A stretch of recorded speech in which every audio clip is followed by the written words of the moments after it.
I am coming today to talk to you about stress. This is something that was asked for me to cover, to talk about, because we all know, there is some positive stress, but too much stress and chronic stress and too much stress for too long can have some serious negative health impacts. So we're just going to kind of break that down and then talk about ways that you can manage it so you don't harm yourself physically, emotionally, spiritually, mentally, all those things. So what is stress, right? It's just a change that causes physical, emotional, or psychological strain.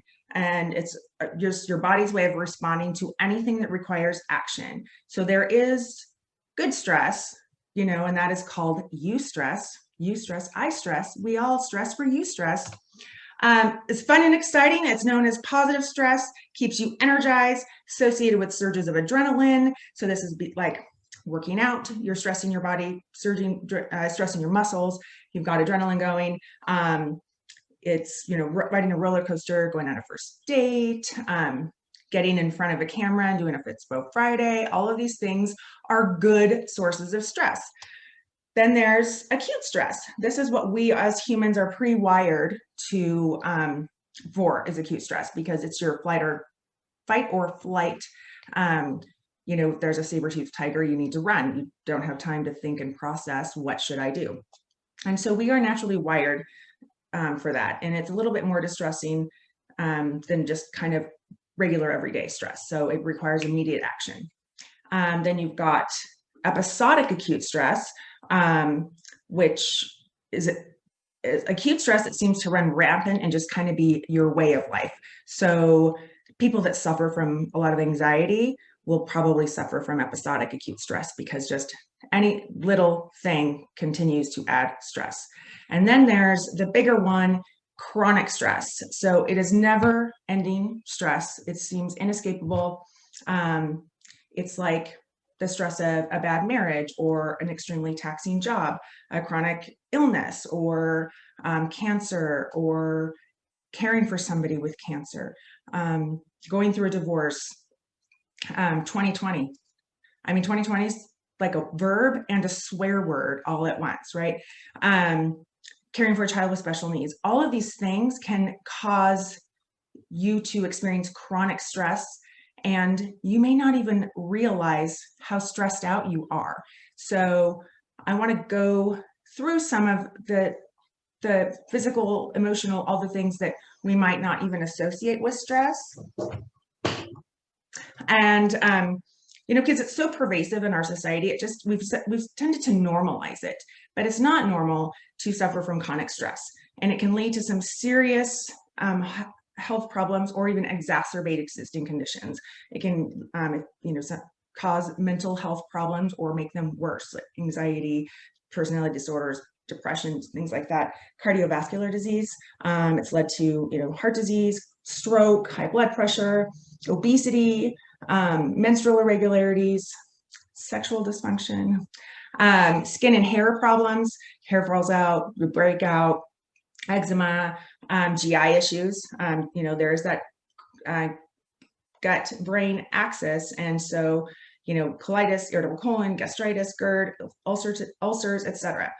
So you want to understand and not dismiss some of these stress symptoms, so we can then treat them. So some emotional symptoms would be avoidance. You're constantly moody, low self-esteem, difficulty relaxing, quieting your mind.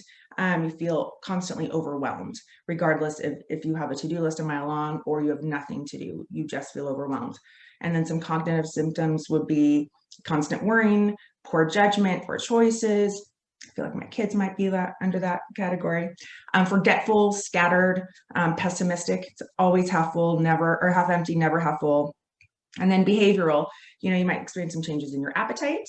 You might procrastinate a lot more. You might have an increased use of drugs, alcohol, smoking, just kind of ways to escape and avoid. And then nervous habits like nail biting, fidgeting, pacing. I think Todd does a lot of that. And then, of course, the physical ones, there's, like I talked about, the GI function, skin problems, sudden insomnia, frequent headaches.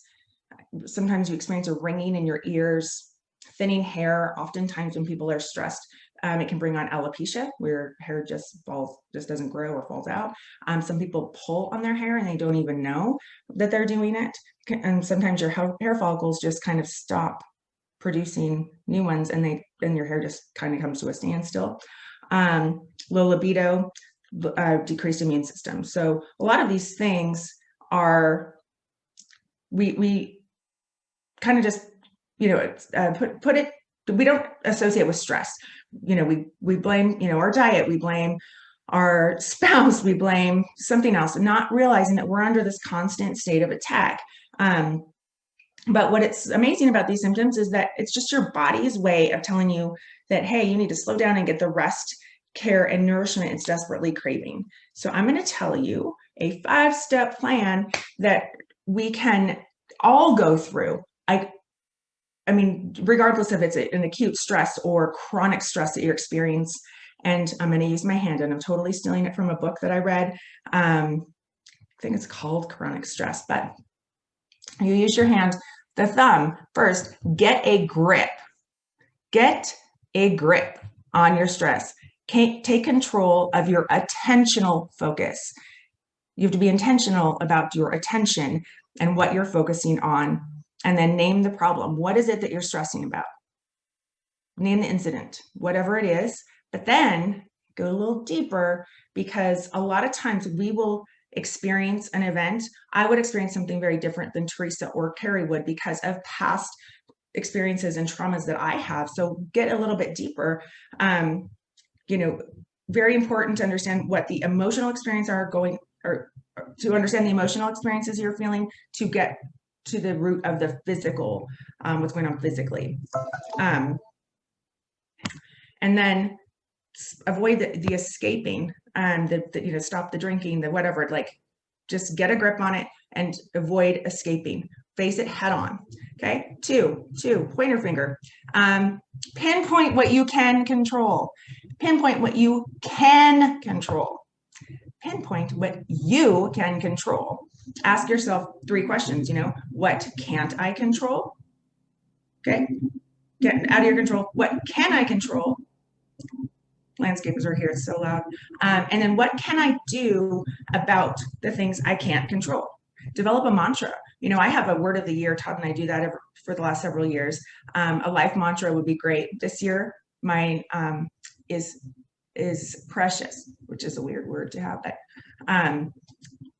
pinpoint what you can control.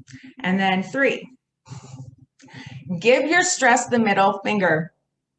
And this is to push into motion. So by giving your stress the middle finger. Now I've identified, I've got a grip on it. I've figured out what I can control and what I can't. And now I'm going to take some action and give it the middle finger. So you want to find your inner motivation. Write out the pros and cons of both taking the action and not taking the action. Embrace positivity, right? We've talked about the glass half empty, the glass half full. Make any lasting change, your mindset has to be right. So for you to take action and you're still back here negative Nelly, you're not going to go forward. You're not going to take the action that is necessary to face your stress head on. And then the actions that you need to take, some of them are hard, some of them aren't as hard. So divide them up into an easy and a hard, and tackle the easy ones first. That creates a cadence of winning. And so then you're going to tackle the harder ones as you experience more wins, right? And then just make sure that any negative thought that's coming into your head, you transform it into action and you don't ruminate in that negative thought. And then 3, your middle finger is to pull back. And that's because this finger is for self-intimacy, it's the ring finger. And so pulling back, practicing mindfulness, really being in the moment. When we're stressed, our brain is seeking justification for that stress. And so we're constantly not here. We're everywhere else, but here in the moment. Be really in the moment, and then reflect and simplify. Think about, like, what am I doing that's adding more stress to my life? How am I responding? What habits do I have? Routines, relationships, what that add value and which ones don't, which ones deplete you, and then go ahead and edit, like that your mother-in-law, your father-in-law, your whatever, they're going to be there, but you can edit how you will let them into your life, and then simplify that, and then add the habits that are adding value, and get rid of the ones that are creating chaos, right? And then evaluate how you treat yourself. Recognize that negative internal dialogue, what we say to ourselves. The conversation we have with ourselves is the most important conversation we'll have with anyone, because if we say it, we think it, we say it, we believe it, even if you don't audibly say it. So practice that, self-love, as cliche as that sounds. And creating that self-intimacy, taking the focus off the stress or the crisis and focus on what you value, focus on what you're grateful for, and nurture that rather than giving energy to the stress. And then lastly, the pinky finger, hold on and let go. I call this one, let go, let God, right? We figured out the things we can control, the things we can't, give them to God. Hold on, cultivate the personality traits, the characteristics, the habits, the relationships, the lifestyle choices that you want in your life that serve you, and then let go of those that don't. Let go of those relationships or edit them. Let go of those bad habits. Let go of that self-defeating dialogue that you have in your head, and let go, and rinse and repeat, because you're going to encounter another stress episode. Something else is going to come. Focusing on what you can do, what is going to create the positive lasting changes, can not only help you manage your stress, but can also create significant transformation in your life, whether that's your health, your relationships, etc. So that's what I've got for you this Friday.